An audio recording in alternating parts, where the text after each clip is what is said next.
Le Strom Spa du Vieux-Québec est, jusqu'à présent, le plus grand des Stroms au Québec. Avant d'être un projet d'architecture, c'est avant tout un lieu. C'est un lieu qui est exceptionnel. C'est un lieu qui est chargé d'histoire.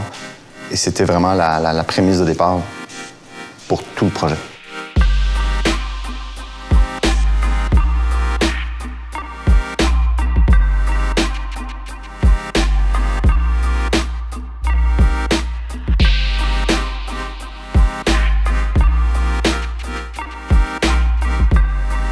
Un pan de l'histoire de Québec qui a vraiment vu le jour là, à cet endroit. C'est là que les soldats de Wolfe sont arrivés par bateau. Ensuite, c'est devenu un port, cet endroit. C'était, pendant des centaines d'années, la continuité du port de la ville de Québec. Et c'est seulement récemment que ça a été remblayé, transformé en parc. On a voulu, à travers le projet, révéler cette histoire qui est extrêmement riche. Donc, le lieu descend vers le fleuve à travers une série de strates qui rappellent un peu les couches historiques de l'endroit. Et ensuite, on a vraiment fait une recherche cartographique très poussée sur le plan des anciens quais portuaires qui ont façonné cet endroit. On a modulé notre bâtiment pour qu'il suive la forme de ces anciens quais. Un des défis principaux lorsqu'on fait un projet de spa, c'est que même si le bâtiment veut avoir une capacité quand même assez importante, lorsqu'on vit une expérience justement de spa, on cherche une intimité, on cherche une évasion et on veut être un peu dans notre bulle. On ne veut pas avoir l'impression d'être entouré d'une centaine d'autres personnes. Donc, on a différents pôles qui sont plus concentrés, plus intimes, mais qui sont reliés par une promenade là, qui relie le tout et qui nous rappelle un peu le fleuve Saint-Laurent qui est juste en face.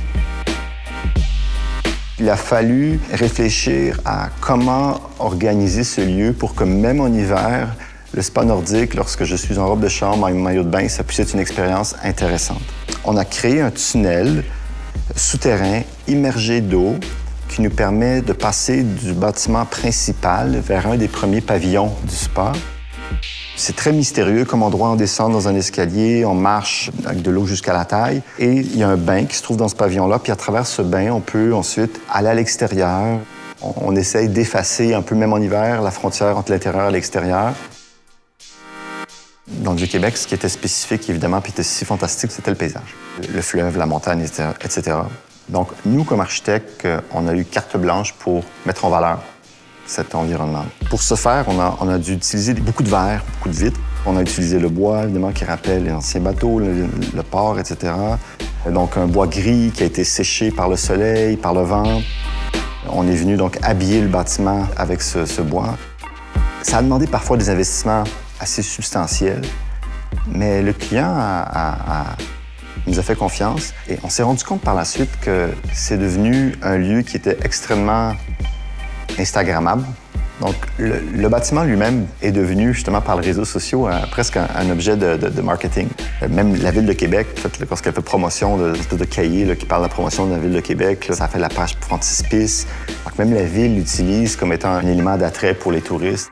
Les gens viennent dans un lieu pour la qualité de son architecture, évidemment conjuguée à l'expérience et au lieu, mais l'architecture est devenue vraiment un porte-étendard du savoir-faire québécois. Lorsqu'on travaille un projet de spa, le client, ou Guillaume dans ce cas-ci, arrive avec une tonne d'idées qui sont hyper riches et hyper intéressantes, qui viennent de ses voyages. J'ai des expériences qu'il a vécues puis qu'on essaie de transposer ensuite.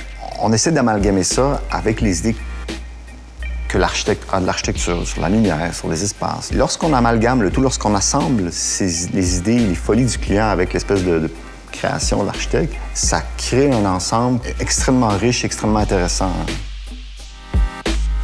Plus on connaît un client depuis longtemps, plus ces clients-là font appel à nous tôt dans le processus. C'est vraiment presque un travail de collaboration très étroite sur le choix du site, sur le choix du type de bâtiment, sur sa forme.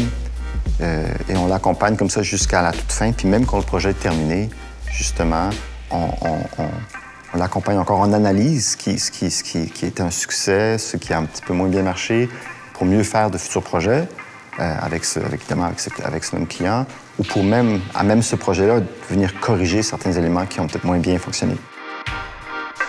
La profession d'architecte, c'est un métier où je vous dirais que ce qui est le plus intéressant, c'est de voir le petit 5 % ou même pas des fois, là, qui est construit, qui est bâti. Lorsque je me promène, par exemple, avec mon fils et qu'on va sur les projets, et que lui se rappelle qu'il a vu ces dessins-là lorsqu'ils étaient en esquisse, puis là, il les voit construits. Je vous dirais que ça, c'est un moment extrêmement agréable de voir que les idées qu'on avait dessinées, bien, elles existent vraiment et qu'elles marchent.